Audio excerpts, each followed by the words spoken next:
Hello and welcome to Simon's Universal Music. Today I've got the grand honour of talking to Paul Tipler, who has been an engineer, a producer and a mixer for 30 years. He has had a great impact on Simon's Universal Music with records that he has been involved in, from Elastica, Placebo, to Charlatans, Idlewild and our great friend Ollie Shaw. So, Paul, I'm so grateful to speak to you. It is a real honour. So my first question is going to be, what were the records that you really loved and got you listening? Stuff that got me into music. Well, I'm old. I was born in '67, so I remember I was around at the sort of the tail end of punk, really. When I was in sort of second year at high school, the Pistols had finished, but they were sort of still releasing records, and then Flash and Stiff Little Fingers and the Stranglers, and I just remember a lad coming to school saying, "Oh, I've got this record," and we all went round his house, and from there on, it was just a case of listening to music, listening to John Peel, and basically getting into the tail end of punk, sort of Stiff Little Fingers, the Undertones, all that sort of stuff, and at the same time, sort of, getting into dirty little punk bands, really. Yeah. Would you say, listening to the radio and what was in the charts at the time, did that have an impact at all? Well, at that point, punk bands were getting into the charts because they were getting on top of the pops. Yeah. Like Ray Specs and the Damned, the Clash would never do top of the pops. Really? Yeah, they had a thing about doing it, but the Members, Sound of the Suburbs, all those bands were getting on telly on a Thursday night, so that was millions of people listening to it. I mean, that's what helped it. I mean, and that's what there isn't today. I know. I can honestly say to you, from watching Top of the Pops when I was a kid in the late 80s, really, I can remember on a Thursday night seeing stuff, and it was just incredible. Yeah, I mean, one of my friends, he's in the Undertones. Right, really? He said that, basically they got a call one week because I think Elton John had blown it out, and that was an opportunity to get on top of the pops. And then after that performance, the record climbed for the next few weeks. And that was the Undertones off. So without Top of the Pops, a lot of those bands probably wouldn't have been, as big as they were sort of nationally and stuff. Because Top of the Pops is massive. Oh, absolutely. Do you know what? I think that program has surely got to have such an impact on thousands of people, like people you've worked with, people that I idolize, and it's unbelievable. I just wish we had something like that now. Yeah, we don't. So, no. God knows. No. So with obviously with Top of the Pops, and obviously you buying your punk records. How old was you when you came down to London? It was 2 days before my 20th birthday when I got a start in a recording studio. Yeah. So, and that was after sort of coming to London for interviews at studios, probably over the time of about 2 years, from 18 to 20, and getting turned down most of the time, to be honest, because those jobs for a tape-op T-boy were few and far between, and you got paid so little that they invariably went to people that lived in London, really, because you couldn't have afforded to pay rent. No. I think I got £30 a week for my first job, I think. Yeah. So I lived on a mattress above the control room. I used to stand on a table by the mixing desk and push this hatch, and there was a mattress in the loft at this studio, and I used to live there, and I used to go swimming every day for a wash. No way. Yeah, I did that for 18 months, and then I went to a different studio, and I live there as well, actually. When that was happening, did you still have the determination, Paul, to think this might be happening now, but I know I'm going to get to a stage where I've got a vision of how this is how I'm going to progress and move forward. No, to be honest, no, there wasn't a game plan.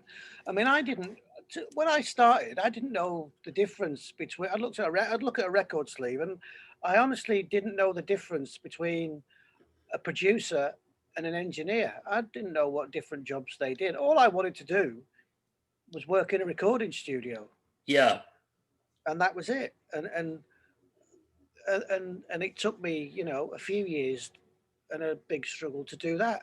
And it was only then, and then you begin to realize. In those days, a studio had a tape machine, and you were a tape op. So I'd be at the back of the room, and the producer, the engineer, would be at the desk.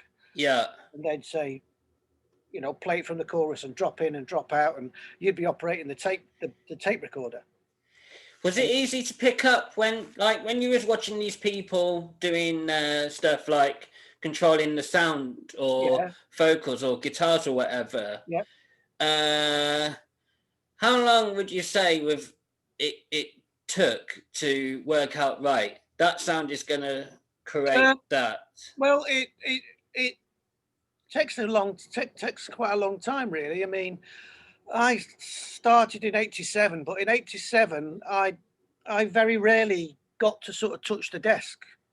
Right. And just press stop, play, rewind, fast forward, record. I did all that and went to the shop for the fish and chips and takeaways, and so it takes time before you actually get to sort of like do the sounds. I mean, you get shown how to put the mics up, and you put the mics up. Yeah. And then you sort of, you overhear conversations and you watch what they do. And then one day the engineer might be ill, and you go, oh, right, you're up there today. You're up front. You're driving. And so, and you fly by the seat of your pants, and and you can obviously do things in downtime and practice with some sort of mates, bands and stuff like that. Yeah. Make a horrible fucking noise. Yeah. But yeah, you practice, and then eventually, and then it takes years to get a hold of EQ and compression and all that. And in those days, there was a definite difference between recording studios and mixing studios. Right. A recording studio would have an average mixing desk. Yeah. Loads of space and maybe different rooms to record in. Yeah. And then a mixing studio would have something like an SSL, which was a far more worth 250 grand's worth of mixing desk, lots of outboard, primarily just for mixing, with automation and everything, and maybe a vocal booth. And I worked in a recording studio. Right. Well, my recording came along, quicker than my mixing. I mean, the guys that I was very fortunate to learn off in my first studio. Yeah. I mean, he'd worked at Townhouse, so he'd worked with all those punk bands, really. He worked with the Members, the Jam, Simple Minds, working at the Townhouse Virgin Studio in the late 70s. So I got taught to record by people that had made amazing records and knew what they were doing. Absolutely. So, were you impressed by some of the musicians that were coming in at that time? Well, in that studio, it was like that was a little 16-track studio in South London. So that wasn't really making records. That was more of a demo type thing. Right. And then after that, I went to another studio called the Chocolate Factory on the other road. Yeah. And there I worked with Squeeze, Ian Cope, and big record producers came in with those bands. So then it went up a level, and then I started to make records, and then you learn how it, and then you realise, Glenn Tilbrook, Squeeze, what an amazing guitarist as well as an amazing singer, and good drummers, and the difference between the first studio and the second studio was massive. Yeah, very, very lucky to get that opportunity to move forwards. Sure. And a question I was thinking of earlier, Paul, right, is so when these people were coming in, how did it work with how much time did they have in a day? In the first studio, that people generally booked sessions. That first studio I worked at, they actually did day sessions and night sessions. Yeah. and I can't even remember how many hours each session was. But by the time I got to the Chocolate Factory, the second studio where it was making records, Yeah. obviously Squeeze don't come down with a bag of money and say we're paying for the session. I never get involved in that. That's between the record company and the studio management. Sure. Well, an average a day session could be anything up to 12 or 14 hours back in those days. Yeah. Squeeze, they did 12 weeks, 5 days a week. They'd come at 1 o'clock in the afternoon and they'd be gone at 6 in the evening. It was all very relaxed. I was actually bored shitless in the evenings because I didn't have anything to do. Yeah. Whereas most bands would come in at 11 o'clock in the morning and go to 10 or 11 o'clock at night or even later. Yeah. Most of the time it was 10 to 12 hours, sometimes 14, but yeah, long days. But yeah, that's what it used to be. You know, you sort of do a bit less nowadays, or I do anyway. Yeah. And when people come into the studio and Yep. when they're going to record something, or, you know, you've got this band this week or this singer this week or whoever you've got working with, right? Yeah. Do you listen at home or wherever before these guys are coming in to know what you're dealing with? Or do they come in the studio and go, right, today I'm doing this, and this, and this is how it's going to be? Well, it's, again, nowadays is slightly different again to what I used to do, because when it's records, yeah, and there's a budget and it's, say, an album, then it's a bigger thing. And always I would, you know, you'd go, first of all, you'd go to the record company, you'd meet the A&R man, you'd meet the band, you'd go for a pint, you'd chat. Yeah. Sometimes you even went to rehearsals. If you're producing it, you'd go to rehearsals. Cool. For the songs and sort out the arrangements. You might go, that intro's way too long. Song needs to come in quicker. The first chorus, it needs half in, you know, you'd sort arrangements out, because you don't want to get into the studio and then every time you listen to it, there's a boring section. Yeah. You can't really do anything with. So if you're being asked to produce it, that's what producing is. Engineering is just doing the technical bits. The producer is like the director of the film. Yeah. Your name's on it. So, and they're hiring you for your opinions because they like the opinions that you've put into other records. Yeah. Yeah, you would go to rehearsals and you would listen to the arrangements of the songs and you know, make them so that you like it. Otherwise you can't really work on it. Yeah. It's different nowadays in respect that I'm still making records, but the records are sort of people doing it for themselves. There's less company involvement. But I still prefer, even if it's a couple of days sometimes, I'd still prefer to meet the band for a couple of pints beforehand. Just so that you're not complete strangers when you're coming into the studio. Yeah. And you're all, you know, you talk about music and you know, it just makes it, because the studio can get very intense when you've got 5 or 6 people in here. Sure. Well, do the same thing, but you know, egos, and I mean, I know how to deal with egos. I've been doing it for 35 years. So when bands had record deals and there was a lot more money around, there was a lot more messing around and a lot more drugs, maybe a lot more drink, you know, because they weren't directly paying for it. But now people are more directly paying for it themselves. They're a bit serious about it, to be honest, and they've got less time and less money, so crack on and do it. Absolutely. So it's less of a party than it was, but I do try and have a laugh. You got to, absolutely. I mean, if I was in a band and I was in like somebody, if I had my own band and I obviously was coming to a producer like yourself, it's definitely the sort of thing that I'd want to be doing, like saying, right, we're going down the boozer. Yeah, we're going to get a few pints. You have to. It's how you get to know and how to work with people. Absolutely. You know. I mean, it's difficult, and I mean, like today, I'm mixing something, and the band are from Aberdeen. I mixed something for them last year. Yeah. The 3 tracks to mix now. I've never met them. No. So that, you know, and so it's a bit.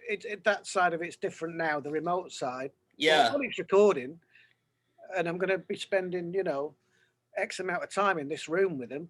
No, you have to go down the pub and have a drink and definitely, you know, start a relationship of some sort. Otherwise, it's a bit absolutely, it's harder work.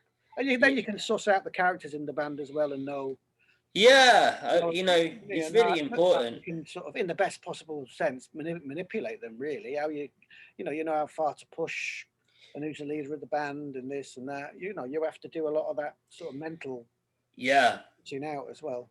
yeah. It's like I was thinking about this earlier. In one way, Paul, I would look at it as just like, I don't know if this is wrong or right, but in one way, it's just a bit like you're the boss at that time, right? It Yeah, works out. It comes across like I can help you, yeah, you know, but you just have to listen. well, And it's yeah. I just like mean, if they listen, the way that you can help them. yeah. But then the other thing is, no matter, even if they've hired me because they're big fans of some records that I've made, and they're a bit, Yeah, maybe don't know. But uh, the first thing I say is, it's not Paul Tipler featuring the band; it's the band featuring Paul Tipler. I'm another yeah, member of the band for the duration, and my instrument is the studio. yes, If there's four of them and me, then there's five opinions. yeah, And my opinion is just as valid or invalid as everybody else's, and that's where I head to. And if I've got an idea and they don't agree with it, all of them, well, then it ain't going to happen. no, They're employing me for my wisdom and my 35 years, hundreds of albums worth of experience, yeah, and they can take it or leave it.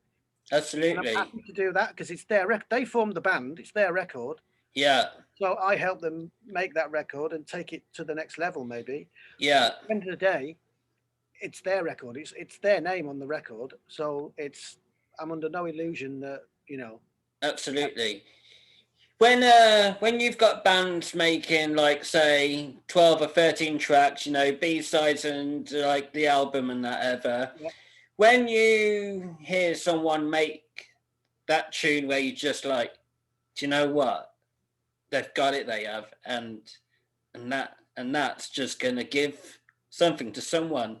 Has it been many times over the years where you hear something in the studio and you just know that that could play to thousands of people? I don't know really. I mean, because there's been lots of times when you make a great record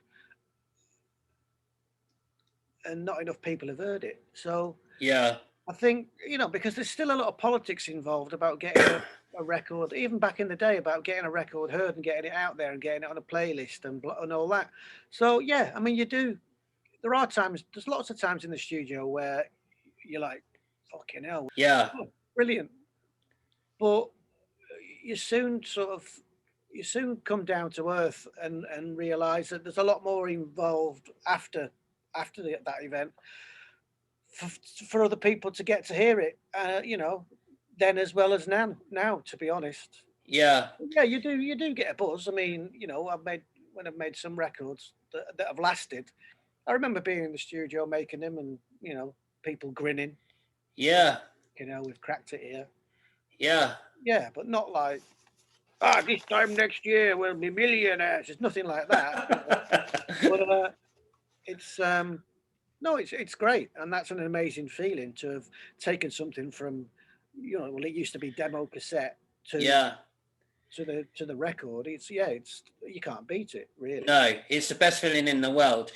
Yeah, I've been trying to listen to everything that I can of obviously what you've been involved in, right? yeah. And obviously, one of the obvious ones is obviously that. My manager Yeah, um, managed, who ran that label with Steve Lamack. He managed Steve and me, right. and I was already booked in the January to do some B-sides with them. Really? B-sides, and the album was supposed to have been finished because it took forever, and the album was Yeah, supposed to have been done by that Christmas, and this was the January, and they just weren't happy with it. So what they decided was that they booked 2 days in the January. yes, Yeah, there's about 4 or 5 mixers, something like that. I mean, it says it on the sleeve, and they yeah, basically had us all in different studios all over London. And yes. gave us tracks to mix, Mm, and they basically got the album mixed in 2 days with 2 tracks from me, 2 tracks from him, 3 tracks from him. And so I was already booked to do the B-side, so I did the B-sides, and I did Smile and All Nighter, which got on the album. And Cool. that's Yeah. Well, I saw them live once, and that was at Reading Festival 2000. I saw them lots of times. I saw them in pubs in Camden. I bet it was amazing. Yeah, well, they only ever played for about 20 minutes. They did a really short, quick set and fucked off. They didn't, it was mad times. Yeah.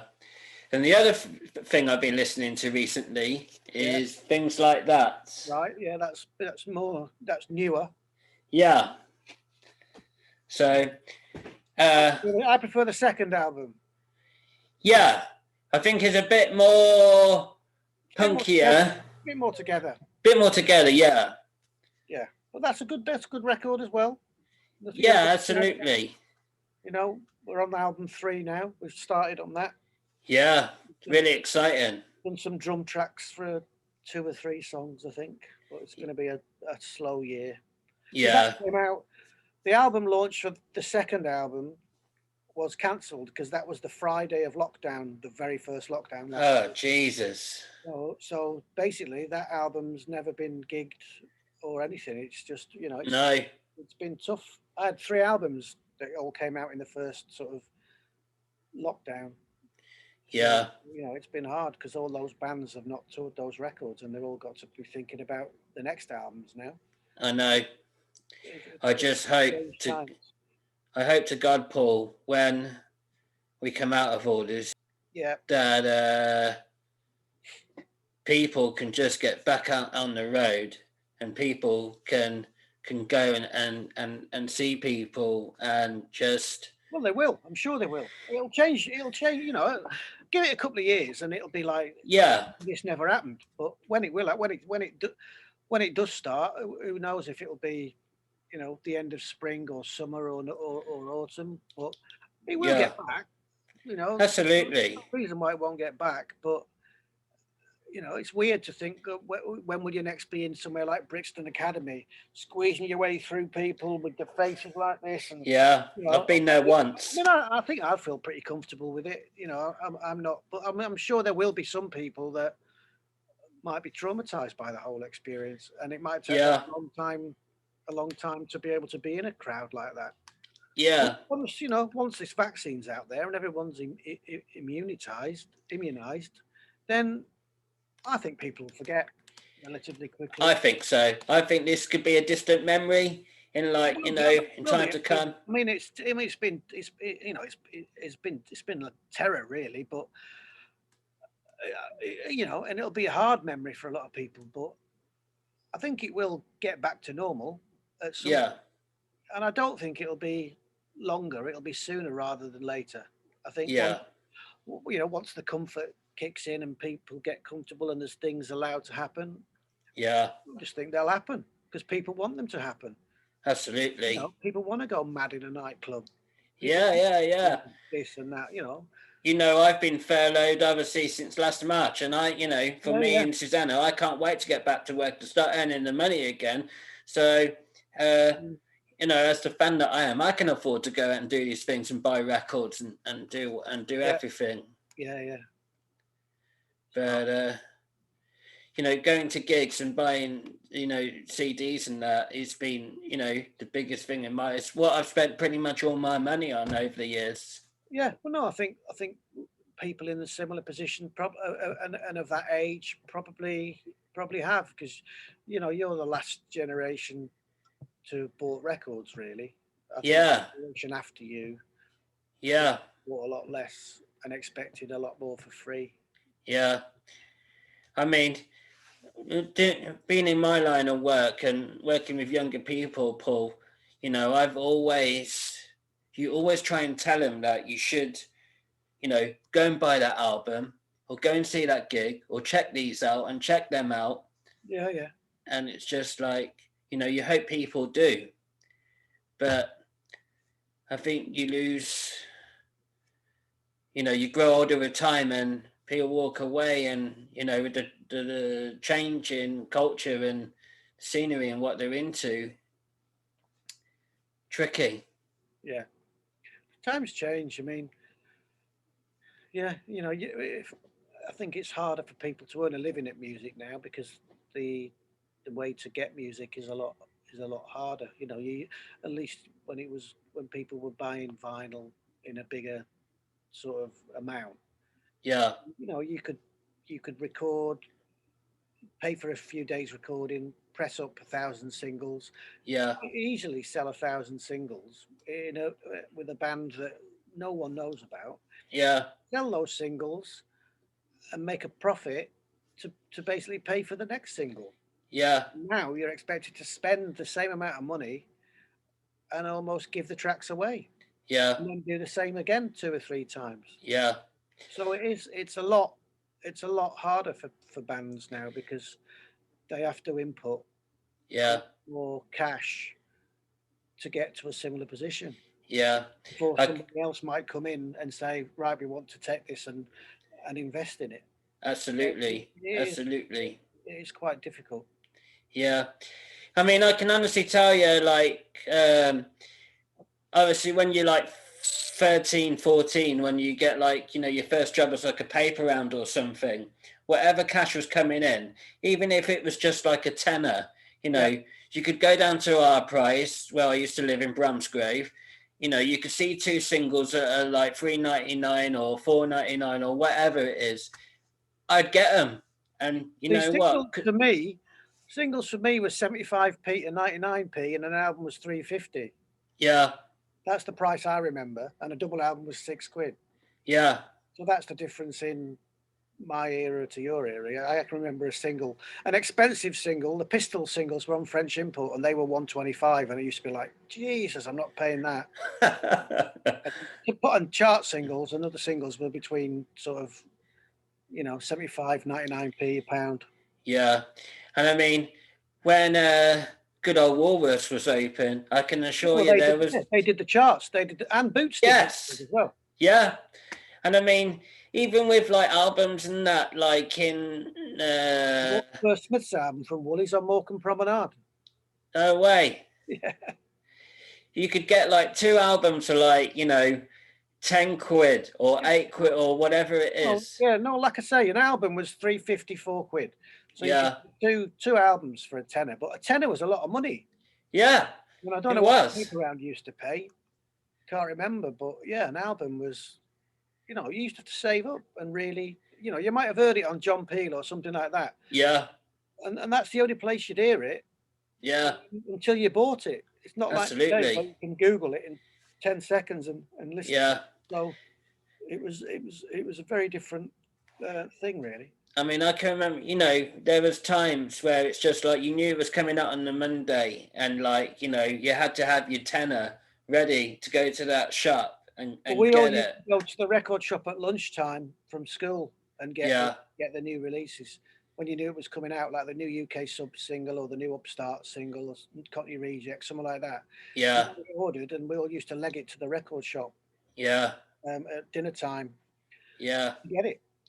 I just love them days. It's like when you think of like their memories and like and what it meant to just go and get it, and then like for whatever it was, whatever band or whatever, you know, to put it on, have that sound and just think this is fucking amazing. Yeah, yeah. This is fucking ace.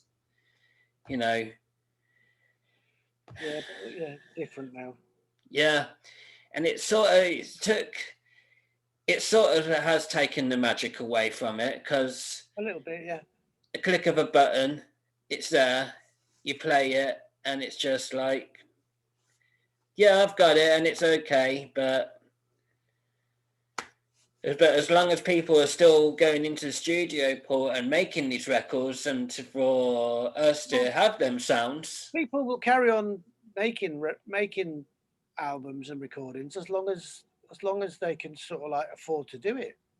Yeah. If they're not going to be making enough money from it, then they're not going to. It will get less and less.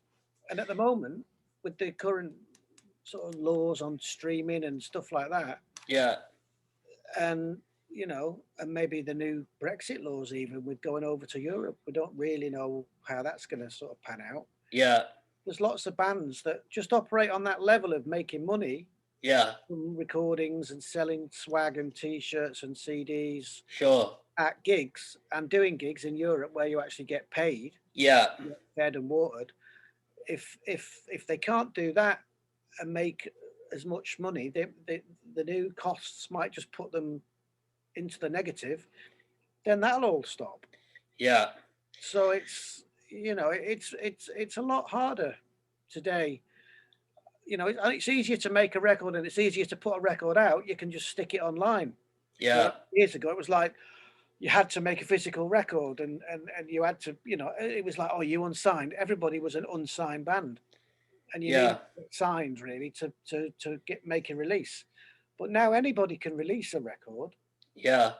But it's making people aware that that record exists, and that's the problem now. And then monetizing it. Yeah. And if you can't monetize it, then, you know, people aren't going to be able to sort of sustain, you know, the creativity and the momentum to get from A to B, because they can't afford to do it. No. I mean, I totally understand all that, and you know I get it. But there's just part of me that thinks, like, when we speak about this, it's just like, right, so how do we make it better? What's the solution? I think I'm getting at is like, how is this going to work? How is this going to go forward over the next 5 years? To obviously, if someone comes into studio that maybe you work with or whatever, and just think like, right, you guys are making this record, you know, you've really got it. You could have great success. How, obviously, with Brexit and music and charts and getting on the radio, how are people going to do it? I don't know. Because I mean, it all started to go tits up in probably around 2000-ish. Yeah. And then it was it's been a real struggle for the last 20 years, 15, 20 years. Yeah.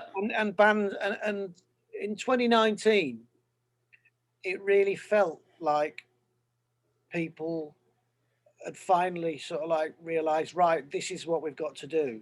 Yeah. And it was a really good year for making records, and everyone sort of realized that they had to do it themselves, and it was really headed in a good direction. And then the virus happened. Yeah. And it really stopped that momentum. So I don't know where, you know, it's going really. You know, it needs to kick off again, and then we'll see where it's heading. But I think music and creativity is at a really good, you know, it's at a really good place. Does everyone come from all over when they come on work in the studio, or is it just mostly from London? No, it's I don't know really. It's probably 50-50, to be honest. Yeah. But my studio is different because my studio is basically just for me. Yes. To work with Paul Tipler. Yeah. Whereas it's not just a commercial studio. No. And I don't do sort of R&B or this or that. But I would say like today, it's a band from, you know, the band's from Aberdeen. Yeah. Yeah, I mean, I've got a master something, and it's an American guy that lives in Japan. Right. So he's not coming in. No.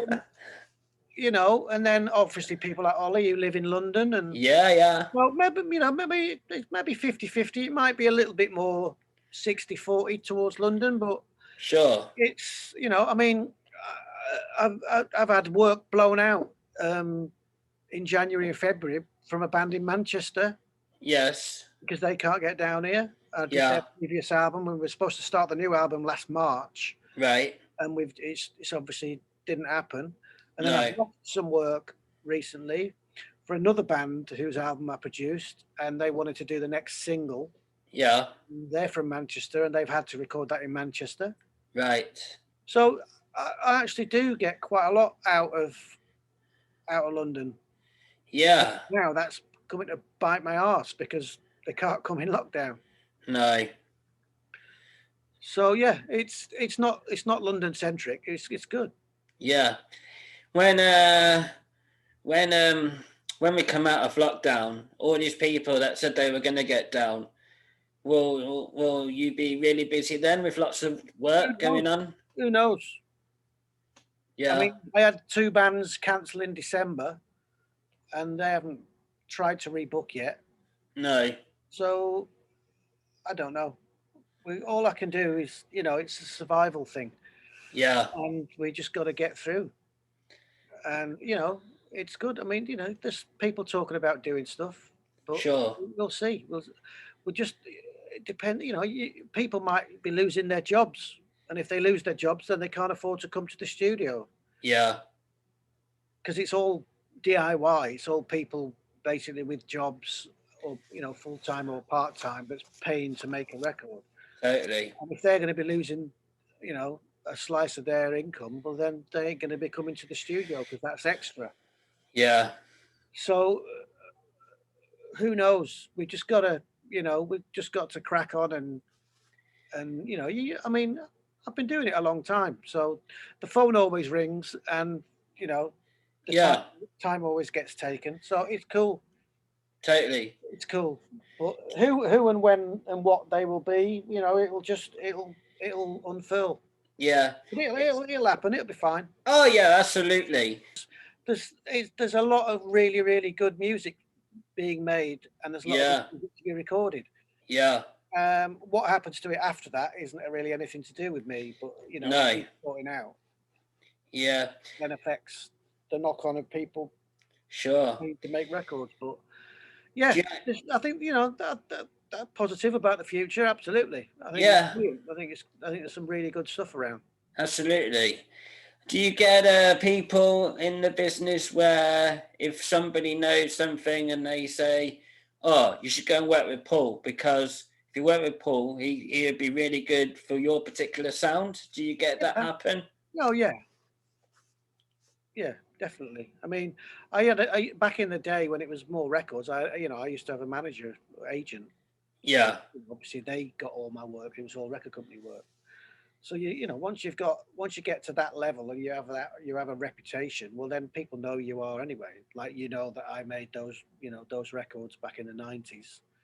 Yeah. People, so people either look for you if they know who you are and they want you to make their record, or they would be advised by somebody else.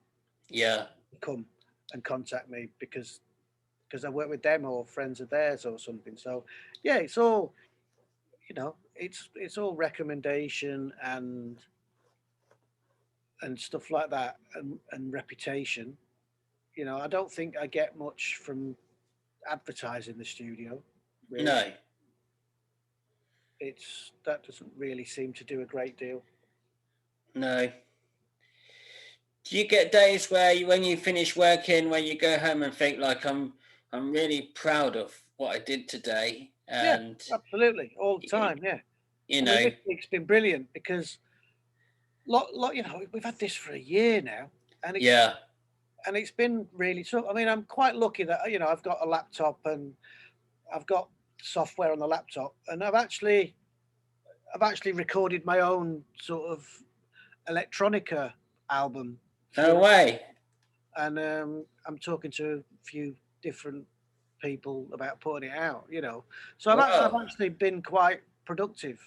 And it's really good. I'm really, really proud of it. Actually, it's really good. Yeah. Once its head back to the 80s a bit, it's all sort of synths and electronica, but a bit punky. Like there's an anti-Boris song and all that. Got me a little. I'll send you it. Yeah, that's really cool. So I've been doing that really, and I'm still singing some of the songs. I've finished about 8, and I've done an ambient electronica album as well, which is a bit more filmic for TV and stuff. And I've got that out. I've put it on camp actually, but I'm not telling anyone about it. Well, no, other than your listeners. Well, hey, we're growing, man. We're growing. We got 300 plus now. Well, there you go. Yeah. So, but these last few weeks where I've just been dipping my toe in again. Yeah. It's brilliant. I mean, this is what I do. I've been doing it for 35 years. So, and it's great. it's you know, it's amazing. And I've been here, you know, this is my 4th day this week. And that's the first time I've probably been here for 4 days on the trot Yeah. in since last year, really. You know, the studio was freezing. I've got the heating on. Yeah, You yeah. never have to have the heating on because there's so much gear and it's all warm. Yeah. I've never had to have heating on in here before. It's just No. air conditioning to make it cooler. Yeah, sure. I mean, there must be that much electric. I went home early the other day because it was so fucking cold. So, but it's brilliant. That. Yeah. This is what I do, and I love it. And Oh, absolutely. I can't wait to get cracking on all these records that. Yeah, yeah, absolutely. Made, really. I mean, for myself, and I'm sure for thousands of others, the music fans, Paul, we can't wait to hear new music come out. Yeah. Well, but if you think about it, there should be quite a lot of music coming out because people will have done stuff over lockdown. Yeah. Or have they done it on their own in lockdown and made shit records? To be honest, I think lockdown shouldn't really have affected people's creativity that much. Absolutely not. Because if they're being creative, then there should be more great records coming out. I mean, I know somebody from quite a big band from the 90s who's still going today. Yeah. And I saw a discussion on Facebook where some people were really fucking whinging. Yeah. Like, you're supposed to be creatives. Pull your finger out. You've got the internet. You've got instruments. Yeah. Do something. Make some product. Yeah. Do something. Stop sitting on your ass and complaining. I haven't sat on my ass and complained. I've made two electronica albums, an instrumental one and another one. Yeah, you know? Sure. So go and create. And so there should be an influx of stuff. I think there'll be a lot of rubbish, but I think there'll be some great records. Yeah. You know, and I would imagine there'll be so many people wanting to gig. Oh, absolutely. It's going to be crazy. So there should be some really, you know, I haven't really had lots of it to mix, you know. No. So maybe a lot of people have done it themselves, but I've done some, you know, I've had some stuff through lockdown and I've mixed it, popped in and mixed it when I've been allowed. Yeah. But, you know, I think there's probably a lot of really good creative things being done. Sure. I'm really positive for the future. That I think there's lots of great music around, and people have finally started to adjust to the situation of where music is. Yeah. Finances are. Yeah. And because what you've got to realize as well is that if someone's 20 years old now and they're making music, they don't remember the days when there was records and record labels and this and that. And no. This is the only industry they know. Yeah. They don't know any different. So they if they're keen and they want to crack on, they crack on. Yeah. Instead of all the whinging fucks who are a bit older. Yeah. Yeah. Maybe that's why it's suddenly turned the corner, because the creatives now. Yeah. This is the norm for them. So they're not whinging because they don't remember the old times. No. And so that's why things are a lot more positive. And you just have to crack on and make it work. Yeah. What I always think, Paul, would be an incredible thing to see, and what I hope is happening in the universe, let's say, is going to be a 19, 20-year-old kid, lad or lads, with their guitars. Girls. Lots of girl bands around at the moment. I do lots of girl bands. I was going to come to that. Far more ladies making bands now, which is, again... Yes, and that is a real big deal, because I think it's something that I was going to actually mention, right? There's a lot of young girls making music as well. And I think with young girl bands making music, I think that's really so important this day and age now, because we hear about lads all the time, but there's not enough girls, rock stars, I'd say. Well, there always has been. Yeah. You know, you had the Slits, you had Joan Jett, you had Toya, you had Susie and the Banshees, You had, Bonnie fucking Tyler. There has always been female Yeah. girl schools, and there's always been, girl bands. Yeah. Yeah. Maybe they're making a bit more politics out of it now, Yeah. and there maybe there'll be more. I don't know, but there's always been female bands, and why not? I just think the best bands, Yeah. the best person should get the job. Definitely. Absolutely. I don't mean Absolutely. that in any sort of bad way, but I just think, yeah, the best talent should get the job, and the best talent should be on the bill. Absolutely. I totally agree. I mean, there's a band I like. They're a four-piece band. They've got a young girl as a singer. Yeah. Yeah. And you know what? They've got it. I swear to God, they've got it. And you listen to her voice and you listen to that band, they're tight, they've got a great sound. And I just think, you know what? They're a band that I really think can go, you know? Yeah. Well, it depends what they do and how they sort of maneuver, really. Yeah. Not just about talent. The best band in the world probably never got signed, So Yeah. it's about them, it's about how they maneuver themselves and how they act and how they react to what happens. And if they can get the business side as sorted as the other bits. Otherwise, Sure. not a given that anything will work. You can't just sit there and go, I'm talented, bring it on. Yeah. Not like that. I mean, I see with bands coming through the studio, I see the differences between proactive people and lazy people, and Yeah. you can get people making a great record, but if they're not as proactive as others, then it won't do as well, But you can get some bands making an average record, Yeah.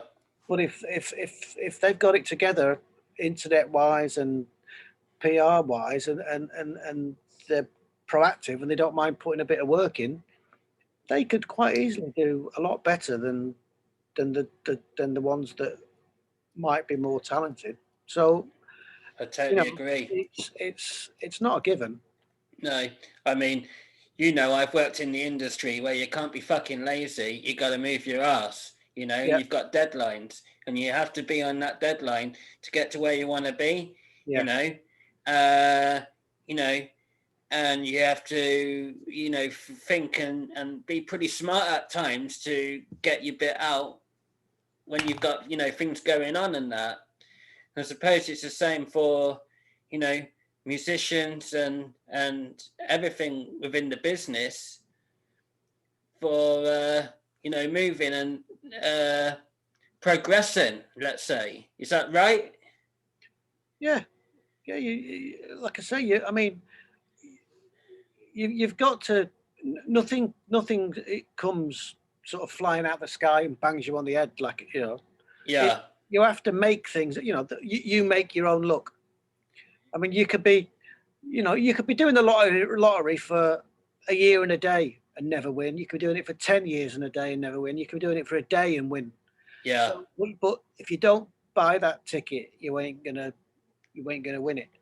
And it's the same in music. You don't just record a song, stick it on Spotify, and then expect something to happen. Yeah. You have to know that it's there. It's Coca-Cola, biggest company in the world, Yeah. still advertises. Yeah. Doesn't it? You Absolutely. see that lorry with Father Christmas on it every fucking Christmas on the telly. Coca-Cola still has to advertise, and it's the biggest company, one of the biggest companies in the world. Yeah. If they have to advertise and do a bit of PR, so then you have. Absolutely. Otherwise, people don't just wake up one morning, bolt upright, and go, "All right, I'll buy that record today." How do they know that record exists? So like I say, the most talented band in the world, if they're a bit arrogant, Yeah. and they think that people should and they think that it should be brought to them, Yeah. then it might not happen. because you all have to crack on, and we're all in our own little cottage industries now, and our own little DIY labor type things. So, but you always get the geezers out there that's always looking. You always get I can only speak for myself. I mean, let's put it this way: for the last year or so, you're always looking every day for the track or for the band that you're gonna think, you know what? Yeah, I like them, and you Google them, you look for their music, you look at them on iTunes or Spotify or on YouTube, to see what they've done. And if you really like them, then you're going to go out and buy their stuff. And then you're going to go to the gig. Yeah. And it's just like, I crave on that every single day, Paul. I really, really do, and it's just like, you try and, I'm always trying to speak to people, like to say, like, check this out, check that, because you're always just looking for, you're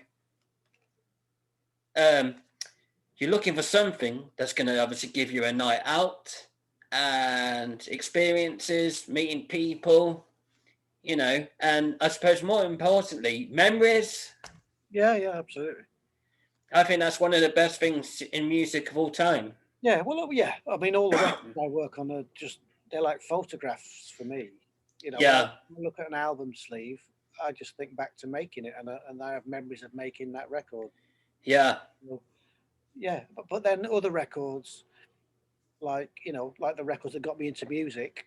Sure. I obviously, I think back. Oh, I can remember, as flashbacks of playing it when I was a kid at home in my room, and this and that, or when I first heard this. So yeah, records are memories. So I don't doubt that fact at all. No. What would you say your favorite record is of all time? I haven't got one. Same. Too many, far too many. Yeah. I mean, there's certain records, like sort of say "Gotta Get Away" by Stiff Little Fingers, and sort of "My Perfect Cousin" by the Undertones. Yeah. Just "Sound of the Suburbs" by the Members. Just records that got me into music. Sure. And those records are the ones that sort of made me stand up and get inspired to make music and to listen to music. Yeah. The same way that probably Oasis did for people that are your age and stuff like that. Well, slightly too young. Yeah. The Pistols had finished at that point. Yeah. So it was that sort of second wave of punk, sort of 79 onwards. Yeah. So, yeah, I mean, people say that 1979 was one of the best years in music. Yeah. Flash doing London Calling. Yeah. Image Limited. I think you had Gary Newman. I think you had the Stranglers. Like 1979. I think the Cure did Three Imaginary Boys or something.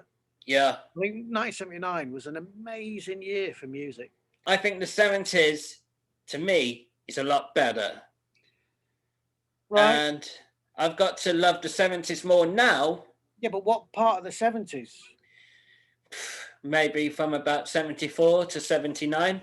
So what you're saying, disco and stuff like that, and I like that sound. I like that kind of sound. Because you could say similar things about the 80s. People say, oh, well, 80s was full of shit. No, it wasn't. The 80s had some amazing records. I mean, Big time, massive. I grew up in the 80s, really. Yeah. I was 13 in 1980, so my proper teenage years. Yeah. Through the 80s. Yeah. So the 80s for me were amazing. I mean, there was some shit in the 80s. A lot of the 80s stuff, like your Duran Durans, yeah, Human Leagues, and your Orchestral Manoeuvres in the Darks, as well as guitar bands. I mean, Depeche Mode. Yeah. They're all still going today. Are all still making really good records. Whereas pop music today, or pop music say from the noughties, well, you've got 80s discos now and all that. 40 years after the event. Yeah. You ain't going to be having noughties discos in 40 years' time because the music was shit. It's dog shit. It really was. So the 80s was a good time. But yeah, I don't really know a great deal about the 70s because I only know about from punk onwards, really. Yeah. I remember Top of the Pops, and I remember seeing Slade and Sweet, and Yeah. I remember seeing them bands on Top of the Pops. Yeah. Even David Bowie. I don't really know a lot about David Bowie. You know, or John Lennon. John Lennon died, and Yeah. you know, I didn't really get into music until that point, and I've always been one at looking forwards. I've never looked back. So again, the '60s things, like when Oasis came out, and it was all that. Let's look back at the '60s. Yeah. I'm not really a looking back person, so No. I have a big knowledge of the '60s records, and I don't feel like I've missed out, and I don't feel like I'm missing out. Same. You know, look forwards, get positive. You know, I like it when people bring records to my attention, Yeah. but I wouldn't want to be, you know, like a throwback with a caftan and No. wishing I was at Woodstock. No. I mean, I always try to look forward. I think I'm looking forward all the time. Sometimes you go back and you get there's bits where you want to find stuff in the past. Obviously, we know I've fallen into the trap of liking someone called Mr. N. Gallagher, right? And obviously, he takes criticism for the way that he has moved forward, right? He takes stick about making like disco kind of psychedelic pop or whatever you want to call it.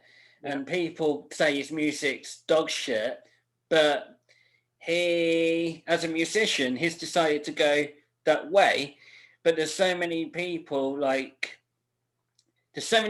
out there that just want Oasis, right? And they can't accept Noel going forward in his way and saying that his music's shit, where maybe I'm a bit biased when it comes to this situation, Paul, right? But to me, it's not just about his music.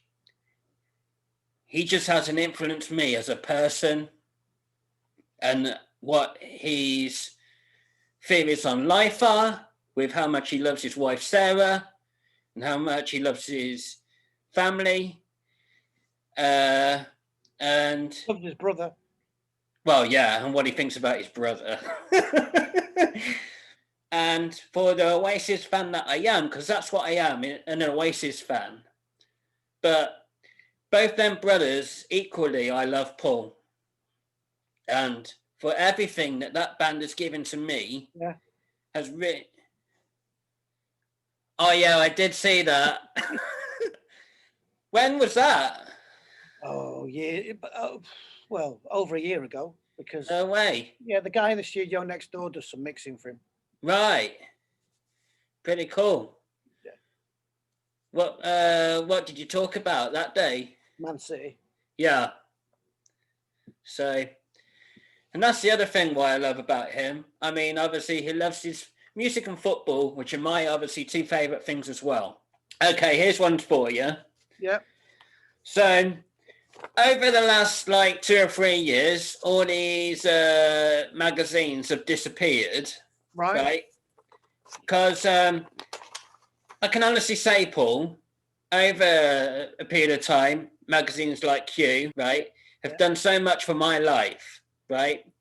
As in gigs, album reviews, everything. Yeah. And with all these things disappearing, I think it's really sad and upsetting, Paul. Well, that the thing is that the magazines like The Enemy and further back Melody Maker and the month they were the weeklies, but then the monthlies as well. Yeah, they're the things that actually made bands into national bands. They were the sort of driving force behind promoting new music. Yeah. And getting a band from Bromsgrove or Morecambe or wherever. Yeah. Get people to know about them, because other than, say, John Peel used to play bands. Yeah. But there isn't really a session that plays records like John Peel used to. And so where's the outlet for these bands to actually to get known? Because it's a lot harder. So without the enemy and those things, it's tougher for because you can do shitloads of fanzines and shitloads of things like what I'm doing. But you haven't got an audience of millions. No. Whereas those magazines had millions of people reading them. So if you got into the NME, there would be millions of people or hundreds of thousands of people reading your name, knowing that you exist, and then going, oh, maybe I should check that out. Yeah. That's what I'm saying about bands now, is that anybody you can now make a record, but it's making people aware that that record exists. And that is what you've got to sort of like try and achieve nowadays is how to promote something to reach that number of people, because there's lots of great records being made all over the place, and it's making people aware that those records exist, and those old magazines used to do a really, really good job of breaking bands and informing people about what was there. And it's difficult, and with there being very few sort of, I mean, that's way off television opportunities, but there's little television opportunities anyway, and even radio opportunities. You've got the introducing and that sort of stuff. Yeah. But it's still very difficult to break from that into sort of your daytime things. So it's very difficult. And the fact that those magazines don't exist anymore, I mean, the whole written word thing is difficult. But the sad thing is that those magazines didn't really turn into digital magazines. No. And I don't really understand why, because people still would love to have that wisdom and that absolutely and that news. Yeah. All right, so people aren't reading, aren't paying for the spoken word, for the printed word. Yeah. But why?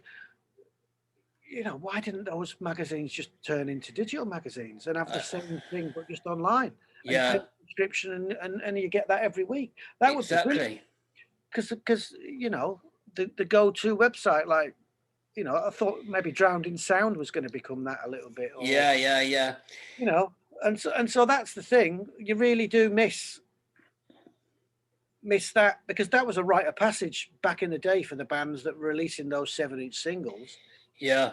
The single would get reviewed, they would be played on the evening session or John Peel. Yeah. And then they would tour the pubs, the toilet tour. Yeah. And that would take them up a level, and then they'd release another single a few months later and do the same. And that was like the stepping stone and the rite of passage. Yes. The whole thing doesn't exist anymore. No. So it's very difficult for a band now to get from sort of box 1 on the Snakes and Ladders board to get, to 20, to 30, to 40. And it's very difficult for a band to progress, because that rite of passage doesn't really exist. Yeah. So, do you know what, Paul? I can remember the day that John Peel died and watching like BBC 6 o'clock news. I was in the HMV on Oxford Street and I heard it over the tannoy. Jesus Christ. Yeah. And it's just like, you know what, there was guys coming on the news saying this is an absolute real seriously bad day, for what he gave. And hey, we both know he has both given us so much. There does need to be a new John Peel, I think. You know, and now's probably the time to get one. Well, I think times are different as well. I don't know. I don't know if the organisation is there. It's like we're saying about how do you? I mean, where do you get to know about your bands? Like you say, there's none of them monthlies or anything. So where do you find out about an unknown band?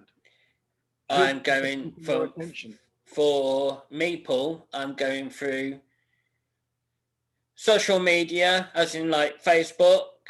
I'm going through stuff like, as crazy as it sounds, it's like you go through your Spotify's and your iTunes and you listen to a band, but then you'll find what's connected to them. Oh, right, yeah. So, it's like literally you're skipping through different artists, and you for me, I read a title. If they say like something I think sounds good, you'll give it a little 2 seconds. But I've got a mate called Dan Greenaway who's singer songwriter in Bramsgrove, goes around all the pubs, that kind of thing. Makes his own stuff now and again. He told me ages ago it comes down to like 30 seconds, right? If something catches your ear in like 30 seconds, you're gonna carry on listening. Yeah. And I'm sure you know this more than anything. If the 30 seconds doesn't grab you, you'll end up moving on. But sometimes I think you have to go, if you've heard 30 seconds, but then you have to go back to that track because you have to give it time. The track could be 3 minutes, 2 minutes. Hey, could be fucking 5 minutes long. But you just have to. I mean, perfect example, right? Forward Russia that I mentioned to you the other day. Yeah. Right? Paul, I can remember when that album came out, and I know Enemy pushed them, right? Yeah. And I listened to them yesterday, and I'm like, these are all right, these are. Yeah. And you listen to a band like that, like now, and it's just like, I would have paid to go and see them live, and I probably missed out, and that's it. But then I'll be listening to that over the next few days, and it's just like, I think that's how I get my music. I mean, I can tell you right now, when I look at everything that I've gone out and got, it's like there's millions of CDs, but it's all pretty much the same sort of commercial stuff that everybody else was listening to. But I just really want to find the album, even now, where it's just like, I can't wait till that comes out, and it's 12 quid, and I'm going to listen to it. It's very difficult. There's lots and lots of great records, but yeah, very difficult to make people aware that exists, and that is the major problem today. Oasis, and I mean, I think Kasabian are probably one of the last bands to be given that major record company push and be able to live the rock and roll lifestyle and do the big tours and all that. There's very few bands that have been given that much priority and that much sort of PR and push that could elevate them into that position. Yeah. And that's the problem. The reason why, I mean, Oasis made amazing records. Yeah. And they touched people. Mm. And then it just grew, obviously. I mean, it grew. It was immense. That time was, Yeah. That in the mid-90s was massive. But it's but I don't know if that could happen again, because bands don't sell that many records on the week of release anymore. No. It's just, I mean, I know there again, but then you've got your Ed Sheerans and your bloody Adeles who do billions of streams in a day. So that's the equivalent success of nowadays, is that. Yeah. I mean, I didn't mind Ed Sheeran's first album. I thought it was really cool. And now it's just turned into bland R&B, Yeah.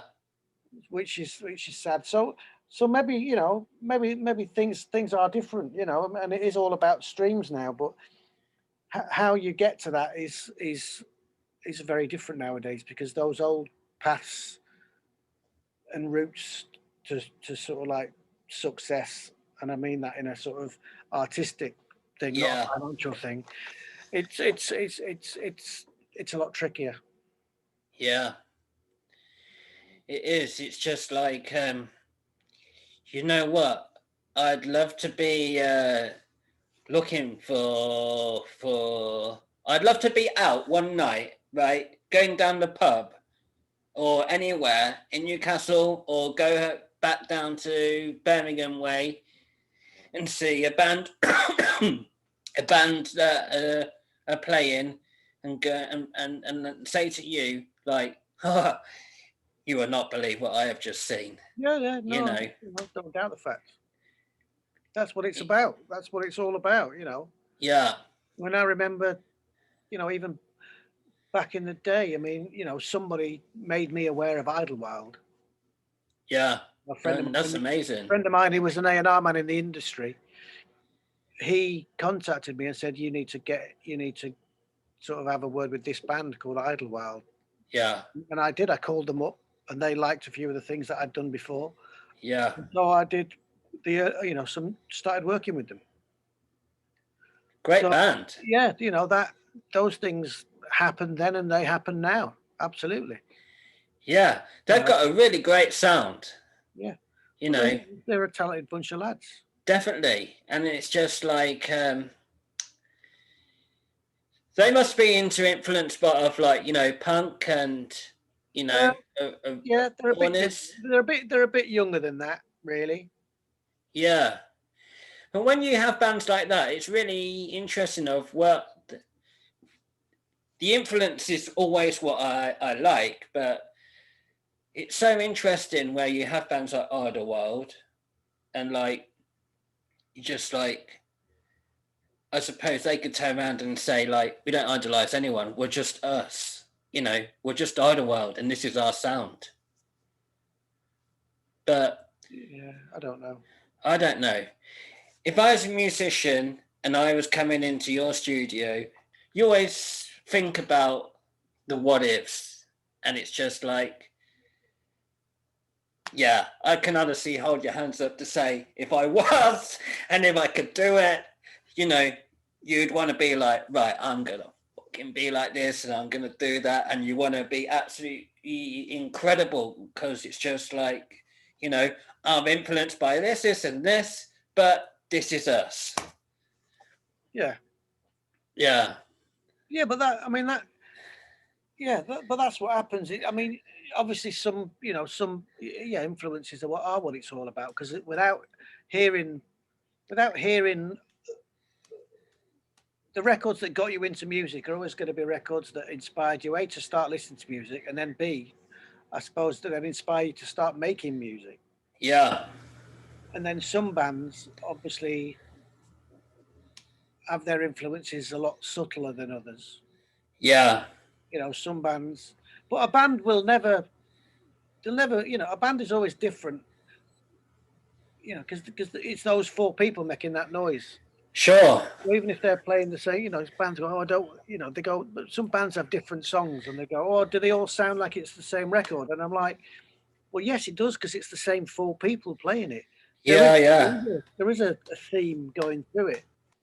And having them sound different isn't a bad thing. It shows that, there's a bit of depth. Otherwise, you turn into fucking status quo, where just slightly getting there, Yeah. with records sounding quite similar.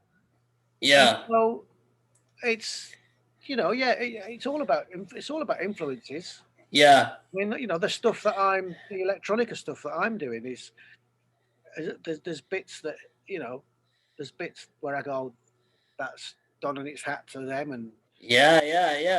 To them, it's no, absolutely, that's exactly what it is. Definitely. All about influences, and then your own creativity on top of that. Cool. So thank you very much, Paul, for this interview. It has been absolutely fantastic, amazing, and I've learnt so much. And hey, for the knowledge that you've taught us today, it's been absolutely incredible, and this has been absolutely amazing.